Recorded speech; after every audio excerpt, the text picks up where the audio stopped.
The coaches, fans, and players all change, but the Missouri-Kansas rivalry doesn't. Every now and then, the feelings boil over and the nation gets a peek at the border war. 1961 is one of the most memorable ever.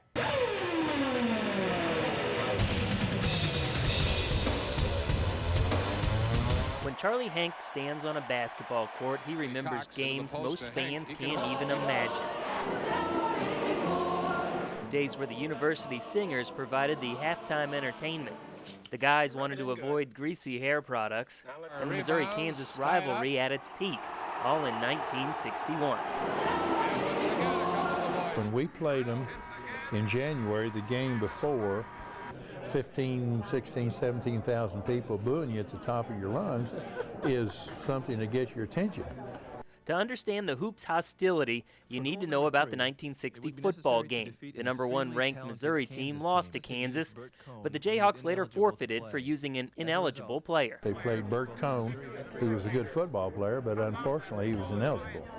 And so the NCAA took that away from him, gave it to Missouri. On the last game of the 1960-61 basketball season, an 8-15 MU team finished at Brewer Fieldhouse against 17-7 KU. It featured the top 2 scorers in the Big 8. Missouri's all-time leading scorer at the time, Charlie Henke, and KU's Wayne Hightower. I wanted to stay #1, and he wanted to be #1. And so there was a pretty good matchup. Jack Buck did the play-by-play. There's a good close-up of the Missouri senior, Charlie Henke. And the Tigers and Jayhawks matched each other blow for blow. KU couldn't stop senior Charlie Henke's hook shot. It was going pretty good that game. Like I said, they don't shoot a hook anymore. They just take that arm and knock them out of the way, you know, and dunk it. The Tigers led by 5 at half, and tempers built throughout the game.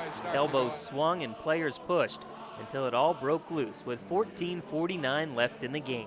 And they're really swinging, and we got a wild one on our hands. Kansas and Missouri, and brother, they are really slugging in there. A lot of bad blood between Kansas and Missouri, and it just escalated, and everybody was going at it. And luckily, I stayed in the stands. I didn't get involved, but a lot of people did. Then I turned and looked at the referee like that, and I saw this thing coming out of the corner of my eye with my incredible quickness.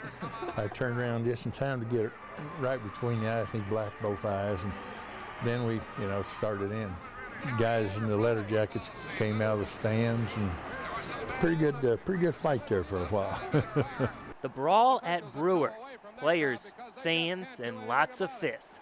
You don't realize I officiated 28 years, and that's the biggest damn fiasco I think I've ever seen. You don't start fighting in somebody else's gym. You know, if you're going to fight, you better do it at home. And I think probably Kansas learned that that day pretty well. Hightower and Henke both got kicked out. Henke finished with 20 points in his final game as a Tiger. Missouri won 79-76. I regretted the fight in the sense that that it did get kicked out. I didn't regret hitting him because he hit me first. But it broke a 10-game losing streak to KU and cemented Henke's place in history as the Tiger who took on Kansas. Several other guys, I think, connected on him too. So, like I said, you don't start a fight in somebody else's place. Who could ask for any more? Henke played 1 year of pro ball for the Kansas City Steers in the ABL, and he roomed with Bill Bridges, a former Jayhawk, on the other side of the fight.